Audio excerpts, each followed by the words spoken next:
അയ്യോ കഷ്ടം, ദൈവകോപം ഉണ്ടാവും. ഒരു കോപവും ഉണ്ടാകത്തില്ല. 20 കൊല്ലമായി ഗീതാവീടി കമ്പനിയിൽ വളയം പിടിക്കുന്ന ഞാന് ഇന്നും വളയം പിടിക്കുക. പണ്ട് വീട് എടുത്തുകൊടുന്ന സോമൻ ഇപ്പൊ വലിയ മുതലാളിയായി. അങ്ങനെ അവനെ വിടാൻ പറ്റുമോ? നമുക്കൊന്ന് സൂചിക്കാമോ നോക്കാൻ മതി. കേട്ടോ, ഇത്രയും കാലമായിട്ട് ഈ കഞ്ചാവ് എന്ന് പറയുന്ന സാധനം ഞാൻ കണ്ടില്ല.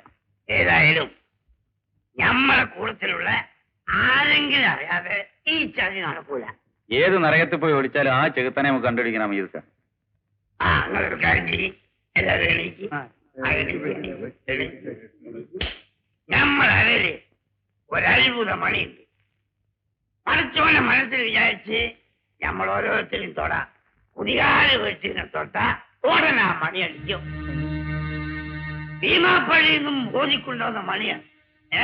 എല്ലാരും പയ്യായിക്ക് നിൽക്കോളൂ. എന്താണോ ഡ്രൈവറെ ഇവിടെ എന്താണോ എനക്ക് മാത്രമേ വർക്കാതെ നിൽക്ക് വഴി നിൽക്ക്.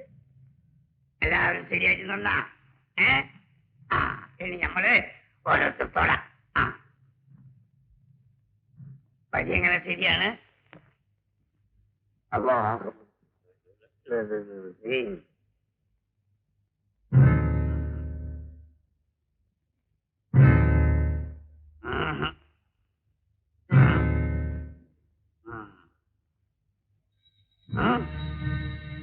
അപ്പൊ നീയാണോടാ കുതികാലി കൊട്ടി ഇവിടെ പറ.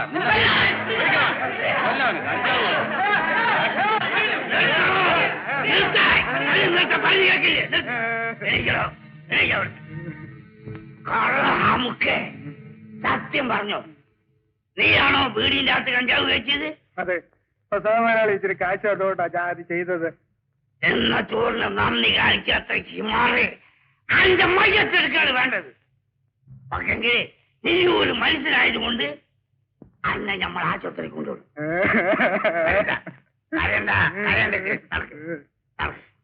നടക്കണോ?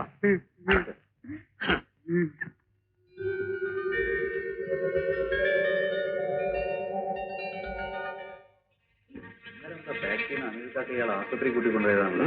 എവിടെ കൊണ്ട് വിട്ടതാണെങ്കിലും ശരി, തല്ലിക്കൊന്നതാണെന്നുള്ളതിന് യാതൊരു സംശയമില്ല. അമീതേ, സത്യം പറ, കുമാരൻ എങ്ങനെയാ മരിച്ചത്?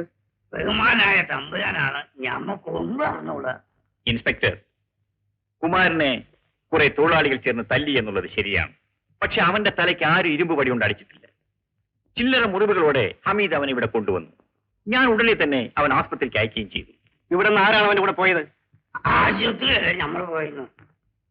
അതിന് ശേഷമാണ് കൊല നടന്നിട്ടുള്ളത്. ഹമീദിനെ അറസ്റ്റ് ചെയ്തിരിക്കുന്നു. ഹമീദ് സമാധാനമായിട്ട് പോകും, ഞാനുണ്ട്.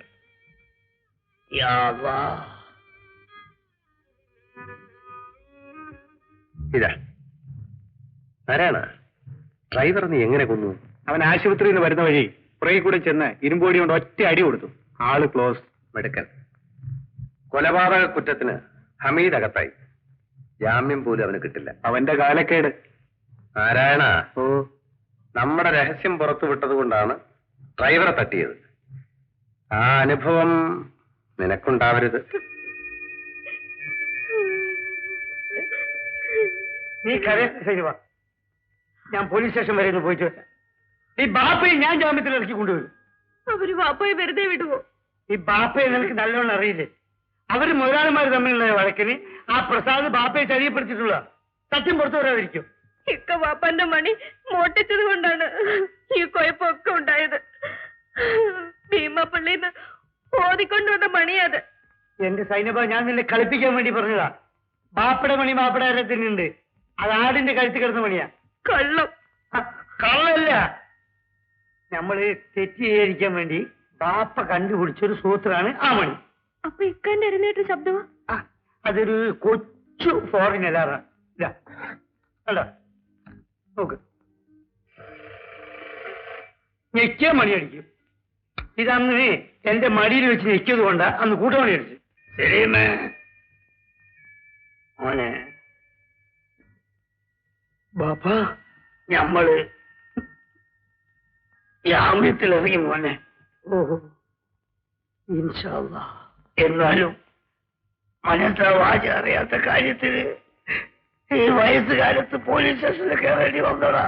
മാപ്പ വിഷമിക്കാതിരിക്കും. എങ്ങനെ വിഷമിക്കാതിരിക്കും മോനെ? കൊലക്കേസാണ്. എന്റെ പാപ്പ ഒരിക്കലും ഒരു കൊലപാതകമായില്ലെന്ന് എനിക്കറിയാം.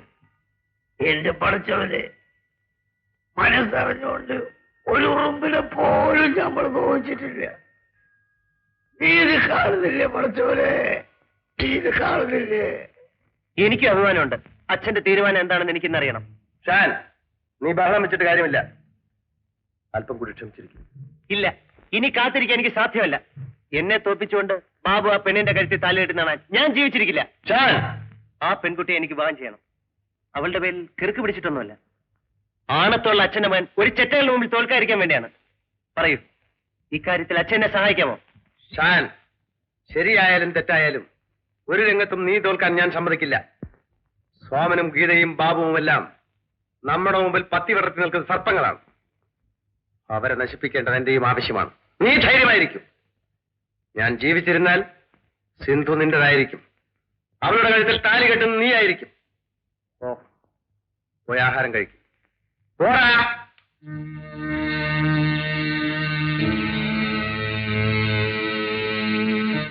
മുതലാളി, മാപ്പാക്ക്. നമ്മളോട് മാപ്പാക്കണോ? മനസ്സാവാതെ അറിയാത്ത കാര്യത്തിന് നമ്മളെ കൊലക്ക് കൊടുക്കരുത് മുതലാളി. നമ്മൾ പാവാണ്. ഹമീദേ, ഓ എഴുന്നേൽക്ക്. അല്ലാ. എടാ, ഓ കൊല്ലക്കുടിയിൽ സൂചി വിൽക്കാൻ വരരുത്, മനസ്സിലായോ? പണച്ച തമ്പുരാനാണ് നേര്. നമ്മൾ ചതിക്കാൻ വന്നതല്ല. സഹായിക്കാനും വരണ്ട. ഓ, ഈ വീട്ടിൽ നിന്ന് നമ്മൾ എവിടെ പോകൂല. ആ, നീ ഗീതാ ബീഡി കമ്പനിയിൽ ജോലിക്കാരനാണ്. നീ പോകേണ്ടത് അവിടെയാണ്. ഇതാ വീടിക്കമ്പിൽ നമ്മൾ മയ്യത്താകുന്നത് വരെ എങ്ങനെ പഠിക്കല് നമ്മൾ കാലം കുത്തൂല. ഒരാളുടെ ഉപ്പും ചോർന്നത് നമ്മളിനി ഈ കാലൊക്കെ കിടന്നോളാം. എടാ, നീ എത്ര ഉറക്കമുട്ടിയാലും ഇവിടത്തെ വാതിൽ തുറക്കില്ല. നിന്റെ ഉള്ളും പുറവും കണ്ണും കണ്ണുനീരും കണ്ട് തഴമ്പിച്ചവനാണ് ഈ പ്രസാദ്. മര്യാദയ്ക്ക് ഇറങ്ങിപ്പോകുന്നതാ നല്ലത്. നമ്മൾ പോണ്. പക്ഷെങ്കില് ഈരാ ബീഡി കമ്മിന്റെ പഠിക്കലേക്കല്ല, ഓടുന്ന തീവണ്ടിയുടെ മുമ്പിൽ. ഹമീദേ, ഓ ഇവിടെ വരൂ.